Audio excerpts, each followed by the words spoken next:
parenting 咧係最重要嘅工作嚟嘅，因為對我哋嚟講咧，我哋睇話即係好多時咧，啲家長帶個小朋友嚟咧，都會話：我小朋友有啲咩情況啊、咩問題啊咁樣。但係我哋發覺咧，就千絲萬縷嘅關係裏邊咧，都係來自成年人嘅咁樣。咁所以咧就即係 parenting 係我哋個重點嚟嘅。我同阿 Pinky 都係即係從於犯錯裏邊去成長啦。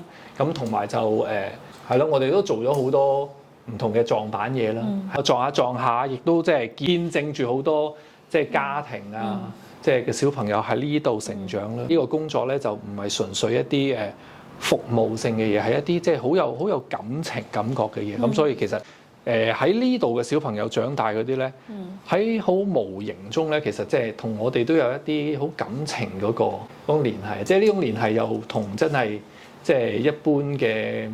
即係你識我，我識你嗰種唔係一樣咯。即係我有陣時我都會好好奇點解呢個細路仔會遇到我，或者係佢遇到我，咁佢將來會係點咧？即係我好好奇呢樣嘢，即係我好想知道究竟佢哋10年之後、20年之後大個咗會係點咁樣咯。咁但係就都係今日都係一個緣分啦。大家又坐得喺度，即係傾到偈，係啦，講到嘢咁樣，我都非常之感恩見到大家。